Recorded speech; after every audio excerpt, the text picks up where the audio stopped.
ये कहानी है उत्तराखंड के एक छोटे से गांव और उसके रखवाले भूत की कहानी। अब सुनिए जोलीकोट के रखवाले भूत की कहानी। कहानी शुरू करने से पहले ही आपको बता दूं कि ये बस गांव वालों की कही सुनी बातें हैं। इस कहानी का कोई ठोस प्रमाण तो नहीं है, पर अगर आप जोलीकोट जाएंगे तो कोई ना कोई आपको इस विचित्र घटना के बारे में बता ही देगा। Warwick mention. ये 19वीं शताब्दी की बात है, जब लेफ्टिनेंट कर्नल वॉरविक नाम के एक अंग्रेजी अफसर जोलीकोट आए थे।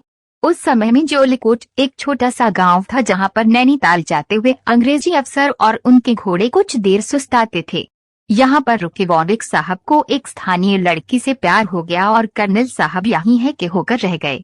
उन्होंने गांव की उस महिला से शादी रचाई और जोलीकोट में एक घर भी बनाया।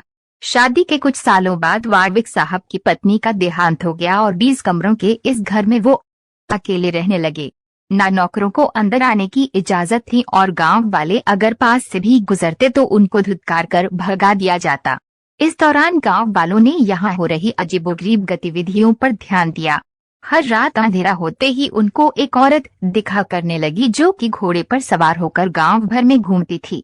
लोग घर के अंदर भी रहते तो उनको घोड़े के सरपट दौड़ने की आवाज आती।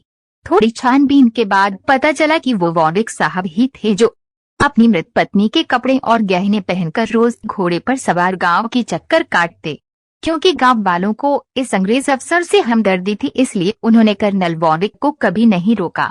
धीरे धीरे लोग ये भी मानने लगे कि घोड़े पर सवार औरत के भेष में वॉरविक रात को डाकुओं से गांव वालों की रक्षा करता है और जंगली जानवरों से उनके खेतों को बचाता।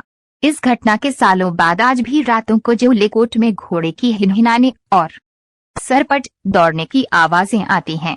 लोग आज भी वॉरविक को जोलीकोट का रखवाला भूत बुलाते हैं।